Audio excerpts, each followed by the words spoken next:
Bonjour à tous. Est-ce que vous m'entendez bien? On dirait, c'est top. Je m'appelle Benoît Jacquemont et je vais vous parler des memory leaks en PHP, des flux de mémoire en bon français, et surtout de la façon dont on les gère à Akeneo avec une extension PHP que j'ai développée qui s'appelle PHP Même Info. Mais avant de rentrer dans le détail de comment est-ce qu'on utilise PHP Même Info, je vais vous parler un petit peu de comment est-ce qu'on va gérer, comment la mémoire est gérée dans PHP. Parce que pour bien comprendre comment on peut avoir des flux de mémoire, il faut bien comprendre comment PHP s'occupe de gérer la mémoire, puisque globalement, c'est fait d'une manière un petit peu automatisée. Vous n'avez pas à faire des destroys ou des choses comme ça, comme dans des langages bas niveau. Donc là, on va regarder deux grandes parties, la mémoire dans PHP, comment elle est gérée, et puis après PHP Même Info.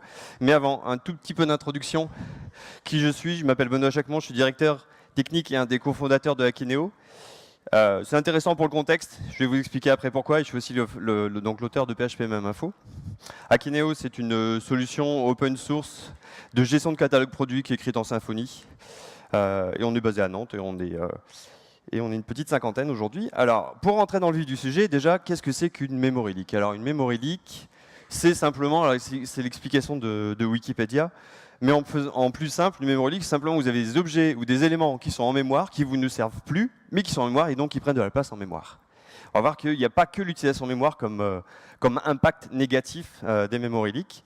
Mais avant d'aller plus loin, je vais faire un petit sondage. Est-ce que parmi vous, il y a déjà des gens qui ont subi des memory leaks en PHP?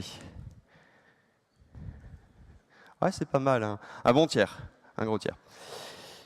Parce que la question se pose en fait. La question se pose de est-ce que moi en tant que développeur PHP, les memory leaks ça me concerne?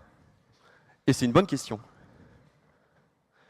Parce que l'architecture même de PHP fait que lorsque vous allez exécuter une requête PHP via un serveur d'application web type Apache, Nginx ou autre, la mémoire elle va être complètement libérée dès que la requête sera finie. Et au final, qu'est-ce qui se passe? C'est que, au pire, si vous avez une petite memory leak, une moyenne memory leak ou même une grosse memory leak, eh ben, au bout d'une seconde, maximum, le temps que la page soit générée, la memory leak est complètement détruite.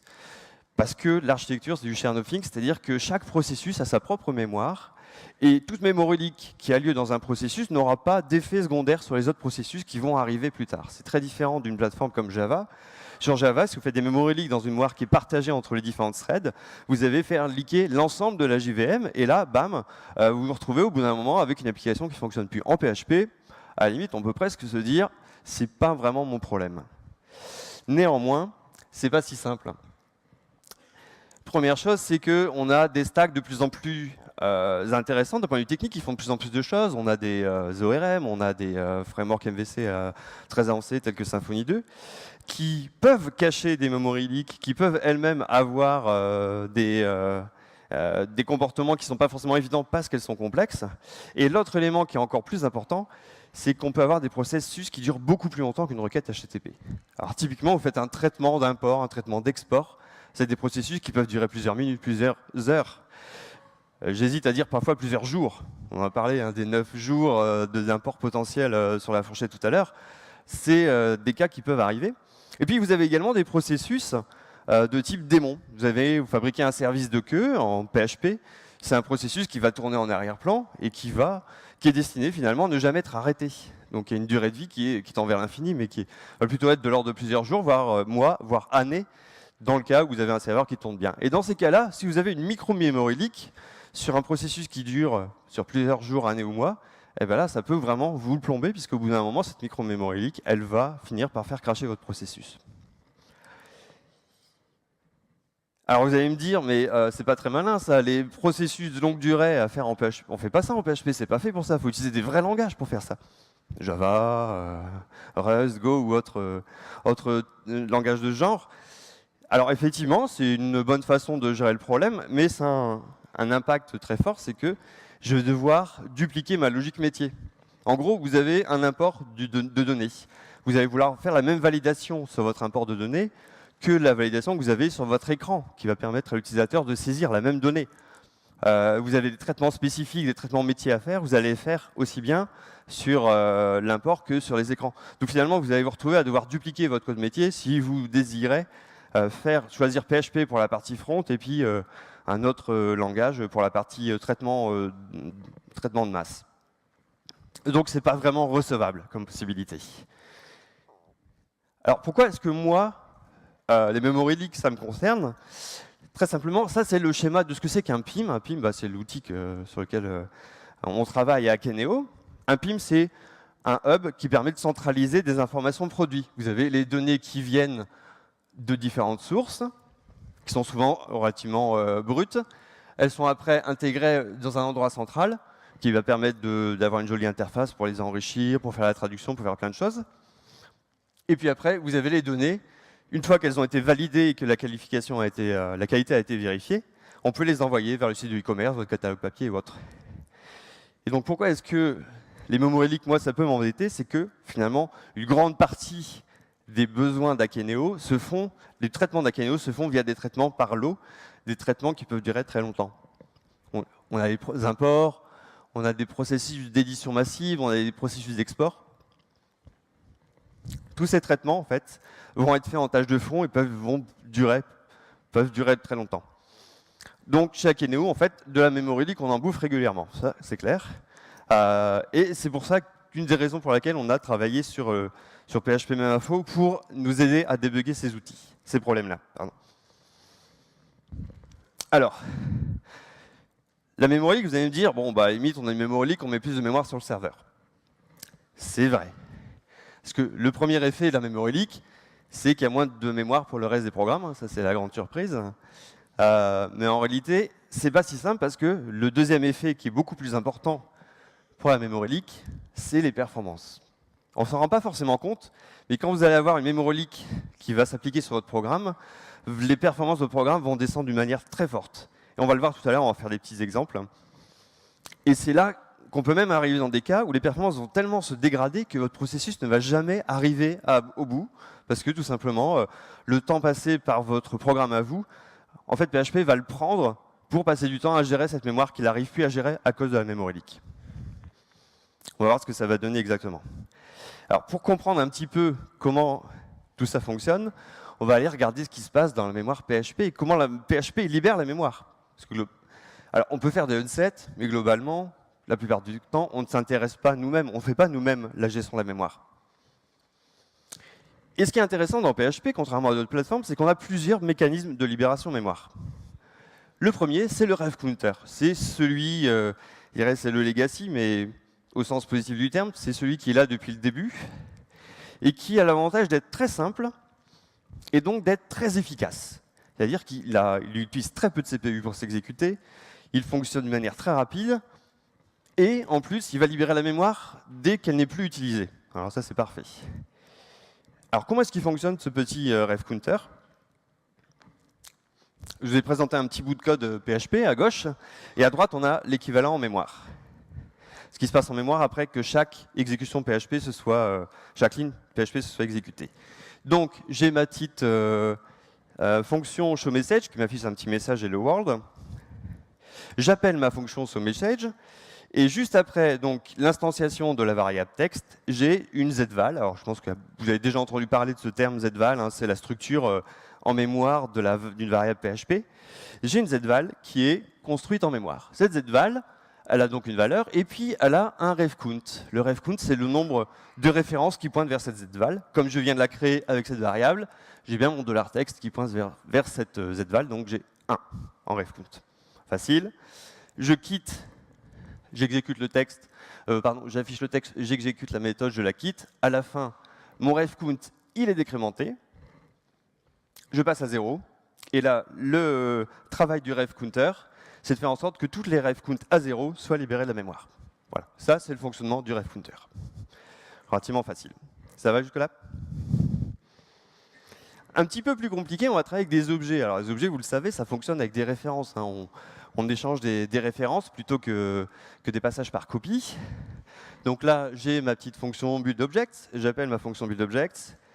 Je crée d'abord un objet en mémoire, foo, après je crée bar. Voilà, tous les deux, ils ont une refcount à 1. Ça se passe plutôt bien pour l'instant. Et là, dans $foo, je vais je vais composer mon objet foo avec $bar. Pardon. Et du coup, j'ai une refcount qui passe à 2. Puisque j'ai deux références, hein. J'ai ici cette référence de variable qui pointe vers cet objet, donc refcount1, plus après mon attribut dans foo qui s'appelle attr et qui pointe sur bar. OK, donc tout va bien. Je quitte maintenant la méthode. Refcount décrémenté des deux côtés. Je passe à 0 sur foo à bar, je reste à 1, donc bar reste en mémoire. Foo est dégagé la mémoire puisqu'il est passé à 0.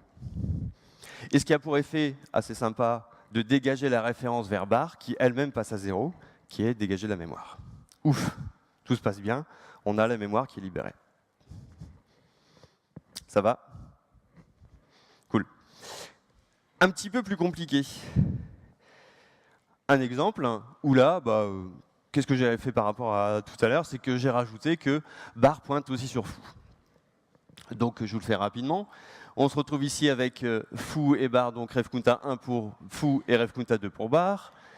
Ici, foo à 2 et bar à 2. Et là, je décrémente. Je quitte ma méthode buildObject et je décrémente les deux. Et là, c'est le drame. C'est le drame parce que tout à coup, mes refcounts sont toujours à 0. Ah, pardon, sont à 1. Elles ne sont pas à 0. Et comme elles ne sont pas à 0, elles ne seront jamais libérées à la mémoire. Et comme j'ai quitté, je suis sorti de mon buildObject, j'ai plus aucun pointeur qui pointe sur ces variables en mémoire. Et donc, comme mes pointeurs sont perdus, ces objets vont rester en mémoire pour toujours. Donc là, on a un bug en fait du refcounter. Le fonctionnement même du refcounter fait que ce type de liaison entre les objets, qui s'appelle des références cycliques, en fait, n'est pas géré correctement, ne peut pas être géré, et là, on se retrouve avec une fuite mémoire. Alors, on peut s'en rendre compte, puisque ce même code, je le mets dans une petite boucle, et puis je vais regarder l'état de ma mémoire. Et là, bam, ça monte, bien proprement, bien jusqu'au bout, je passe de 200 kg à 1 méga 4 sans me poser de questions au bout de 2000 itérations.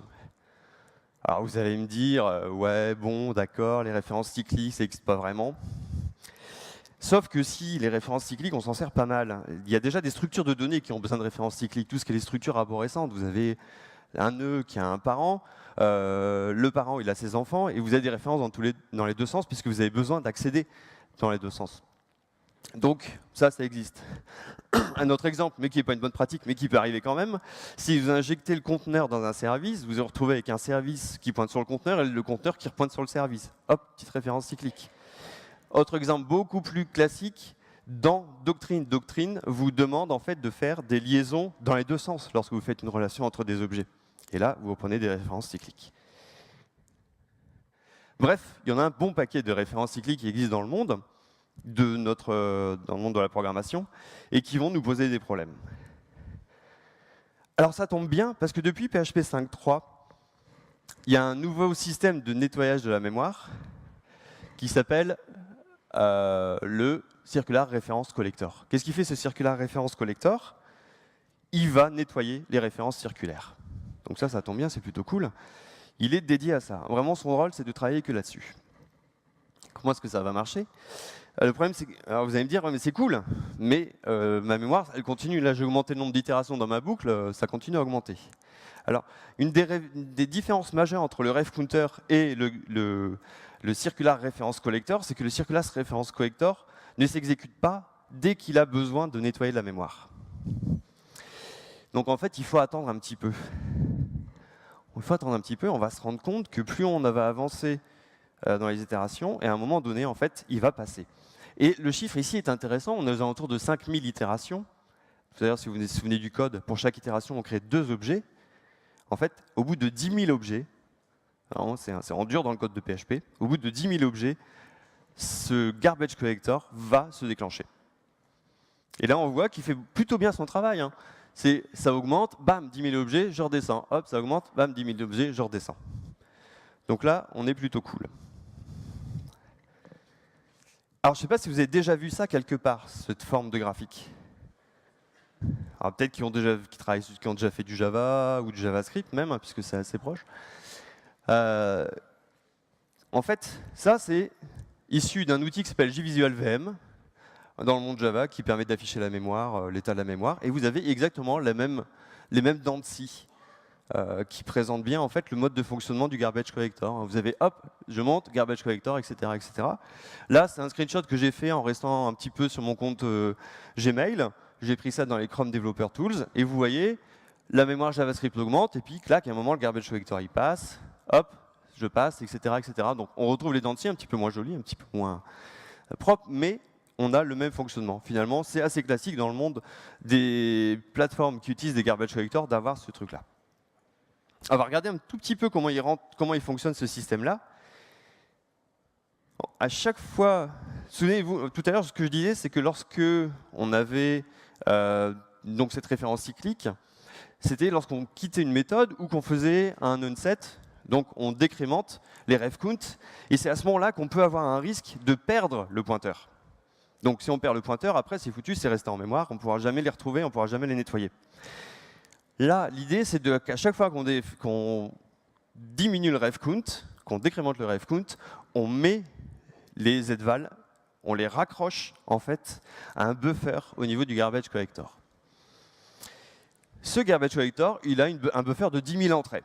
Voilà, comme je vous disais, c'est en dur dans le code de PHP. Si vous voulez mettre plus, il faudrait recompiler PHP, ce qui est possible, mais c'est pas tout à fait adapté à ça. Et donc, qu'est-ce qui se passe? C'est à chaque fois que donc, je décrémente, je rajoute mes zval, j'en dois faire un petit paquet, etc. Donc voilà, j'ai un gros paquet d'objets en mémoire.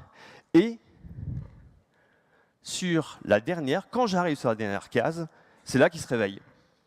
Ça déclenche le GC. Et c'est là qui va réellement travailler. Parce que le fait de l'associer au buffer, ça ne coûte rien. Mais par contre, le fait de parcourir l'ensemble des objets sur lesquels il y a une référence et qui va lui permettre de checker si les objets sont encore vivants ou pas, ça coûte pas mal. Et donc, qu'est-ce qu'il va faire? C'est qu'il va parcourir chacun des objets et il va aller vérifier avec des parcours de graphes, puisque finalement, c'est ça une référence cyclique. C'est quand vous avez un graphe, vous avez un cercle dans un graphe qui apparaît. Le cercle peut être entre deux objets, mais vous pouvez avoir 40 objets qui font un joli cercle comme ça. Et donc, il va aller parcourir chacune des entrées de son buffer et il va aller nettoyer celles pour lesquelles il détecte que le cercle il tourne sur lui-même et qu'il n'y a aucune manière de s'échapper du cercle. En gros, les objets n'existent en mémoire que parce qu'ils se référencent les uns les autres. Il n'y a plus d'autres variables extérieures qui pointent vers ces objets-là. Et donc notre cher garbage collector de référence cyclique, il va avancer sur ces différents éléments et il va aller nettoyer la mémoire de cette façon-là. C'est le mode de fonctionnement donc du garbage collector. On va maintenant regarder un petit peu ce qui se passe si on s'amuse à leaker volontairement, pour voir qu'est-ce qui va se passer avec la mémoire PHP. Donc je reprends mon système, sauf que là, je garde une référence sur un objet dans un petit tableau, et ce petit tableau, je le garde, je ne le nettoie pas, ce qui fait qu'un objet sur 10 va être contenu en mémoire, ce qui fait que le garbage collector, lui, il ne pourra jamais les enlever de la mémoire. Regardons ce qui se passe sur les performances. En violet, vous avez le graphe de la mémoire, et en vert, vous avez le graphe des performances. C'est le nombre d'objets générés par seconde. Et on voit ici qu'on commence à quasiment 23 millions d'objets générés par seconde, et on termine, pardon, c'est ici, à environ 1,3 million, et on termine à 200 000 objets générés par seconde, plus la mémoire, elle augmente. Pourquoi? Parce qu'en fait, le garbage collector, il va passer son temps à essayer d'enlever les objets de la mémoire. Et pour enlever les objets de la mémoire, il est obligé de les parcourir un à un. Et à chaque fois, il va aller vérifier si chaque objet a peut-être enlevé de la mémoire ou pas.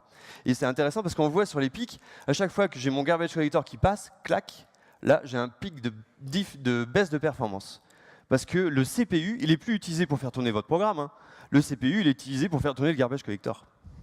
Et comme ce n'est pas du tout multithreadé, votre programme, il attend que le garbage collector ait fini son office pour faire la suite.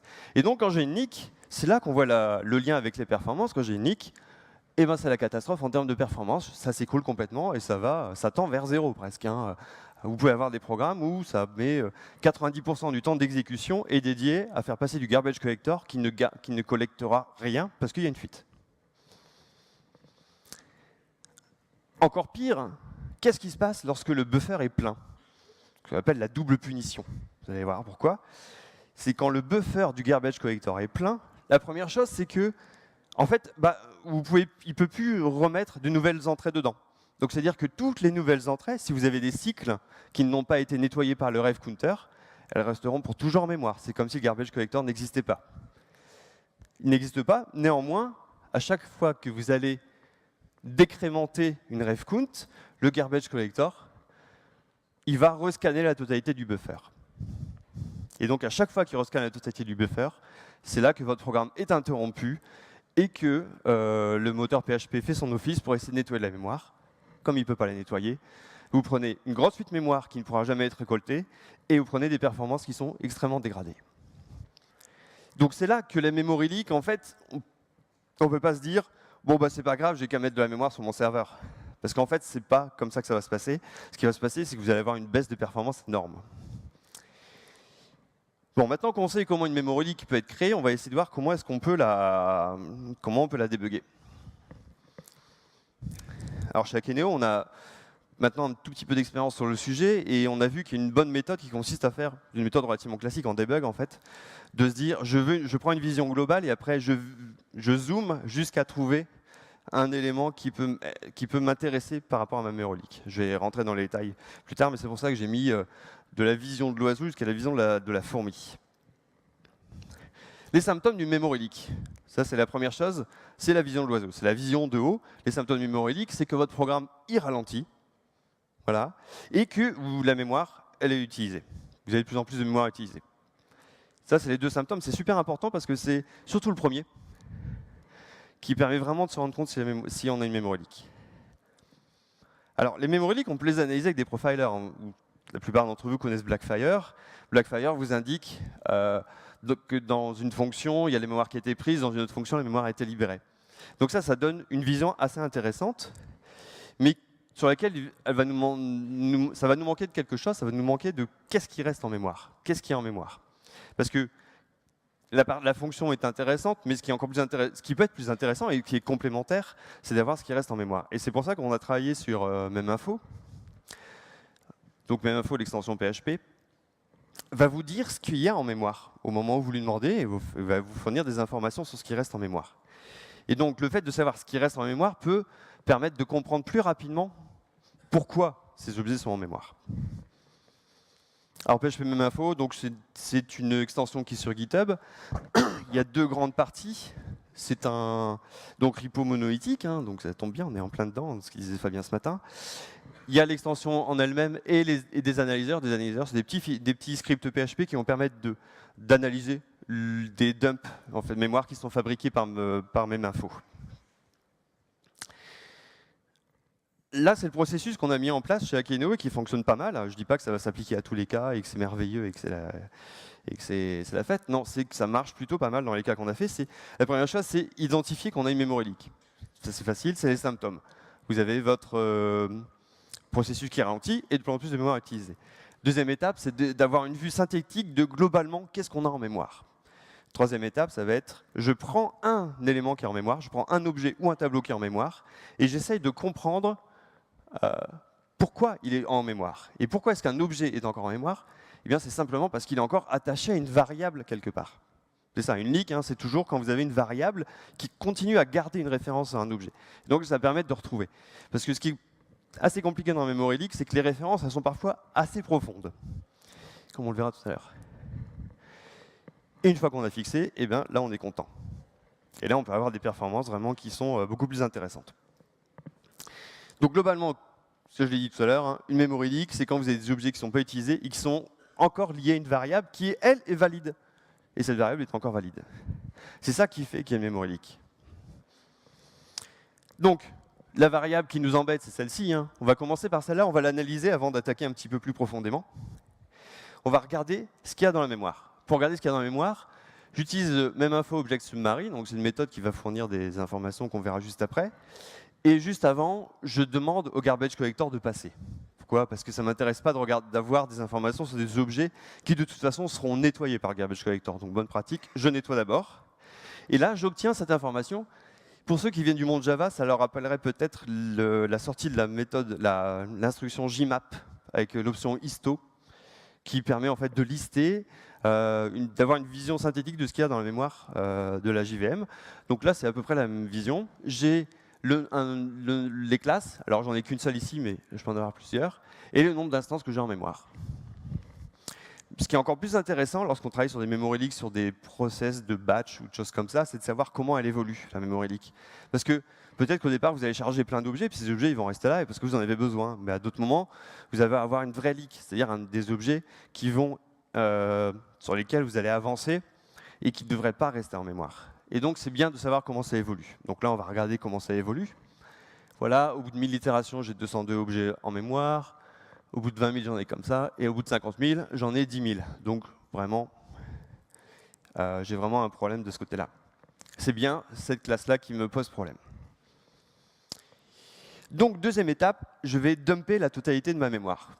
Alors, dumper la totalité de ma mémoire, ça veut dire quoi? C'est que je vais appeler la méthode PHP infodump qui va me générer un fichier JSON. Et ce fichier JSON, il a ce format-là, qui est un format relativement lisible par un être humain, hein, puisque vous avez le pointeur de l'objet en mémoire, ici, vous avez son type, ça peut être objet, array, ça peut être une string, ça peut être un entier, un booléen, un nul. La taille en octets, le nom du symbole c'est le nom de sa variable au niveau de son code. Dans le code. Donc là, qu'est-ce que j'ai une variable qui s'appelle $argv qui est toujours présente lorsque vous lancez un script PHP. Isroot, ça indique que cet objet est directement lié à une variable. Et donc la frame, c'est dans quel contexte d'exécution c'est exécuté. Vous avez le global, qui est un truc un peu spécial, mais lorsque vous avez une fonction, vous appelez une fonction, vous aurez le nom de la fonction ainsi que la classe en question dans laquelle la fonction est déclarée, si c'est une méthode d'une classe. Et puis là, par exemple, vous avez des children. Les children, c'est les enfants. Donc c'est là que ça permet de reconstruire un arbre, reconstruire en fait un graphique. Et là, on voit que j'ai mon argv de 0, qui est une string qui fait 38 caractères de long. Puis là, j'ai un autre objet. Quand c'est des objets, vous avez deux informations supplémentaires. La classe de l'objet, l'handle, simplement un ID d'objet en mémoire PHP, c'est pas forcément très intéressant pour notre besoin là tout de suite. Et puis les children, c'est les attributs de l'objet. Donc là, on a le B qui pointe vers un autre objet. Donc ça, c'est le format. Alors c'est sympa, c'est facile à lire comme ça, mais quand vous avez 10 000 entrées, c'est un peu plus compliqué. Et donc, pour ça, on va utiliser un analyseur, qui s'appelle le query analyzer, parce que ça permet de faire des petites requêtes à l'intérieur du fichier de dump. Et cette requête, la requête la plus classique qu'on va faire, c'est de demander, je veux l'objet de ma classe, pourquoi je veux cet objet-là? Pourquoi je veux un objet, une instance de cette classe-là? C'est que j'ai vu tout à l'heure dans ma vue synthétique que c'était des objets de type ma classe qui prenaient toute ma mémoire. Voilà, je ne veux pas que ce soit lié directement à une variable, parce que sinon ça voudrait dire que c'est un objet qui a directement été affecté. Moi, ce qui m'intéresse, c'est les fuites qui ne sont pas visibles directement. Donc peut-être que c'est affecté une variable, mais à travers tout un tas d'autres objets. Et j'indique mon fichier JSON. Et qu'est-ce que j'obtiens? J'obtiens un petit tableau qui me dit, voilà, il y a plusieurs objets qui correspondent à ces critères. Voici leurs données et voici leurs enfants. Donc je vais récupérer cet ID-là, qui est simplement le pointeur en mémoire, mais qui me sert d'ID parce qu'un pointeur ne référence qu'une seule entrée dans une mémoire. Et je vais utiliser le refpass. Le refpass, qu'est-ce qu'il fait? C'est un analyseur qui va reprendre le fichier JSON, qui va fabriquer un graphe d'objets, qui va faire une recherche de chemin dans le graphe. Et cette recherche de chemin va lui permettre de retrouver tous les liens entre des variables qui ont été déclarées à un endroit dans mon code et mon objet. Donc simplement le refpass, je lui indique l'ID de mon objet et j'obtiens un petit... Je ne sais pas si je vais réussir à... Okay. J'obtiens un chemin. Alors comment il se passe mon chemin? J'ai l'objet en question qui en fait partie d'un tableau et ça utilise l'index 0 du tableau. Et ce tableau, c'est celui dont on a vu tout à l'heure, c'est le leakholder qui a été déclaré dans la frame globale, dans le contexte d'exécution globale. Et là, on voit tout de suite ce qui est intéressant, c'est que ce leakholder, il a 20 000 objets. Donc clairement, c'est celui-là qui me pose problème. Il n'y a pas tellement de mystère puisque on l'a vu dans le code, c'était assez évident. On va regarder un exemple un petit peu plus subtil. Un exemple d'import. Voilà, donc j'ai un joli petit fichier CSV. Voilà, j'ai importé des utilisateurs. Alors, l'exemple en lui-même tient dans cette slide, donc dans l'absolu, ce n'est pas un exemple très très compliqué, mais ce qui est intéressant, c'est qu'il reprend pas mal d'algorithmiques d'un import classique que vous pourriez faire avec un projet Symfony Doctrine. Alors, il n'y a pas la validation, les objets sont beaucoup plus simples, etc. Mais globalement, tout y est. qu'est-ce qu'on fait ici? C'est qu'on a un joli SPL file object qui nous permet d'itérer sur les données du fichier. Je regarde si mon objet existe. En première ligne, en première colonne, pardon, j'avais son login. Je le récupère. S'il n'existe pas, j'en crée un nouveau. Je lui affecte le login. Sinon, je lui modifie son email et son full name. Je le persiste. Et tous les 1000, je le flush. Et je dis combien de temps ça a pris pour le flusher. Voilà. Et puis à la fin, je flush au cas où j'en ai plus que 1000 et que j'ai loupé ici mon passage ici. Ouais, ça paraît évident comme code pour tout le monde, ça? C'est du code doctrine. Je pense que vous avez déjà écrit du code qui ressemblait très fortement à ça pour un import. C'est la manière la plus classique. Et donc là, je vais lancer mon truc. Ah, ça fait tout seul, c'est magique. Prod, voilà. Pas oublier l'environnement de prod, ça c'est important. Et la première constatation, ça se voit à l'œil nu, il ne faut même pas chercher beaucoup plus compliqué, ça se voit à l'œil nu, c'est en train de ralentir.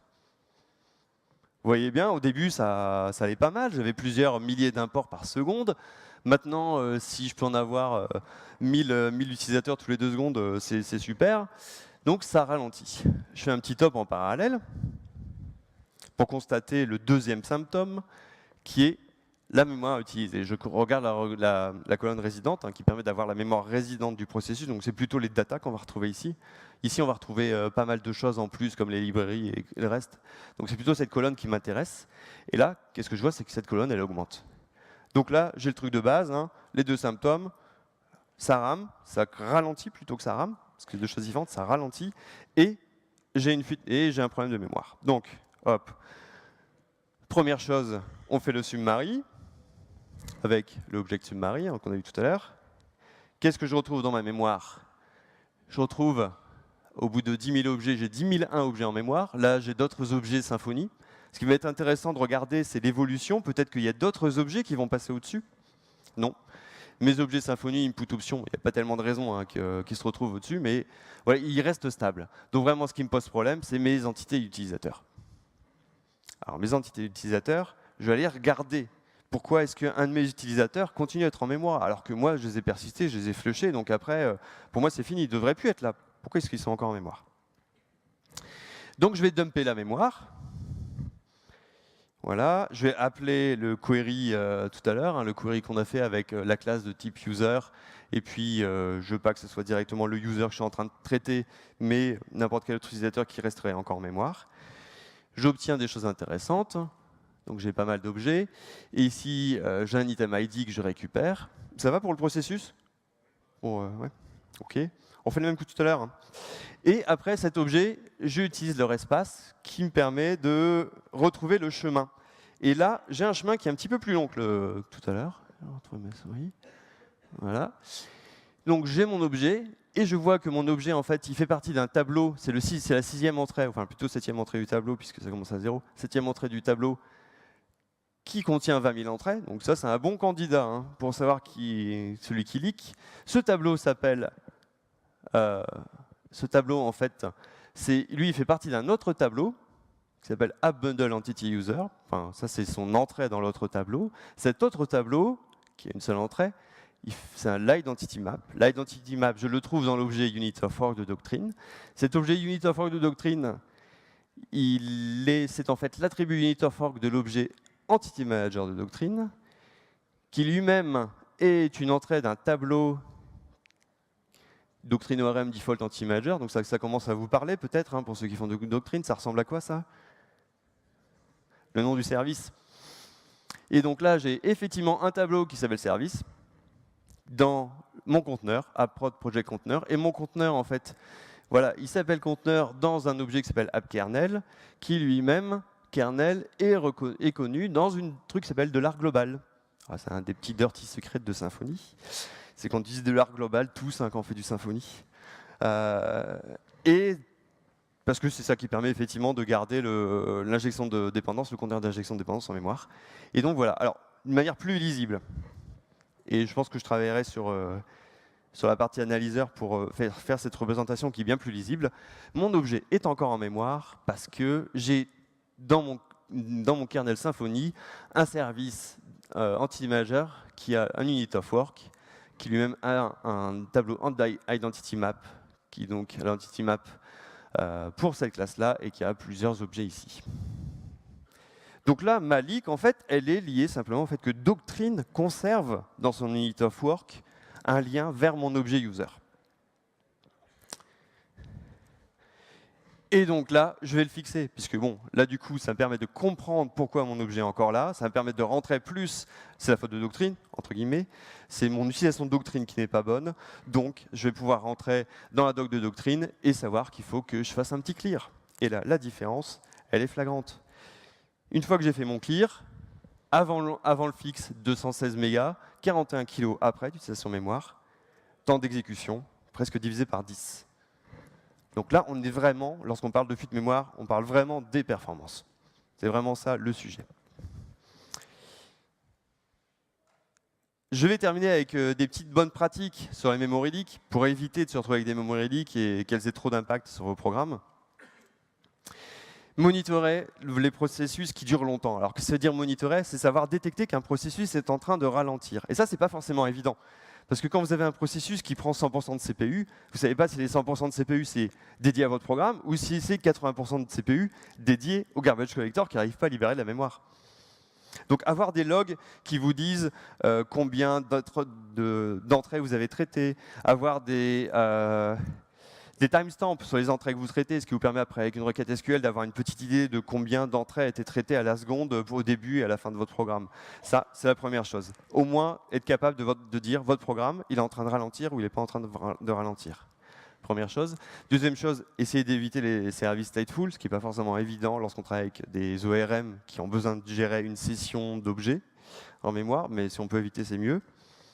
Utiliser une limite mémoire raisonnable, ça c'est très important parce que quand vous allez avoir une memory leak et que vous avez décidé de mettre, vous avez un serveur, il y a 16 Go ou 32 Go et que vous mettez 20 Go dessus, de toute façon, ce qui va se passer, c'est que votre programme il va durer presque infini et en fait vous ne le verrez même pas que vous avez une memory leak parce que votre truc il ne va pas tomber. Il ne va pas tomber. Et -1 c'est le pire, hein, parce que c'est-à-dire qu'une memory leak peut entraîner le reste du système avec lui. Donc ça c'est à proscrire. Et l'autre truc qui est très important, vous avez vu le fonctionnement du garbage collector des références cycliques. Si vous avez trop d'objets en mémoire, alors celui-là, il va vraiment vous poser des problèmes. Donc essayez de travailler sur peut-être des lots plus courts, des choses comme ça. Je dirais ça, ça fait partie des pratiques qu'on a mis en place au fur et à mesure de notre utilisation de PHP main info. Voilà. Merci beaucoup de votre attention.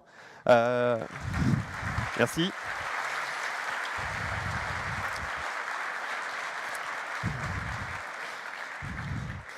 Donc l'heure est aux questions. Alors je sais que vous avez tous faim, mais s'il y en a qui ont des questions, c'est avec plaisir que j'y répondrai.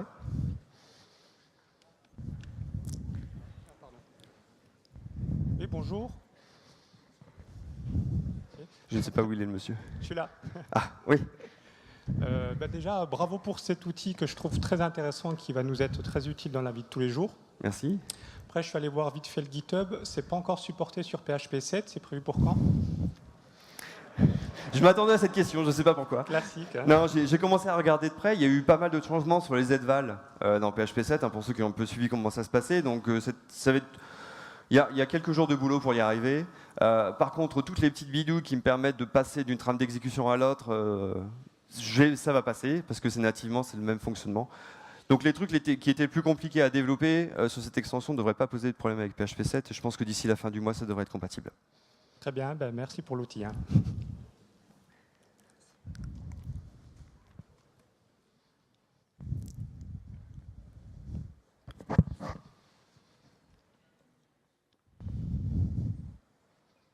Bonjour.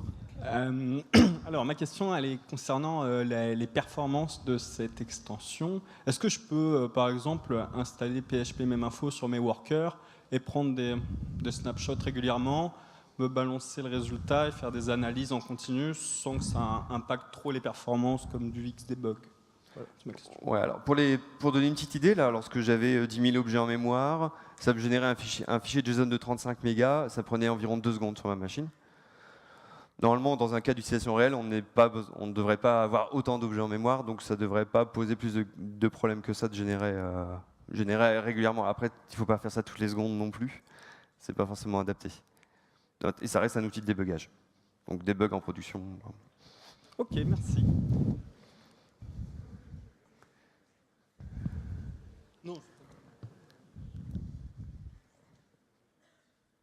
Puis d'autres questions? Eh bien, merci beaucoup et bon appétit.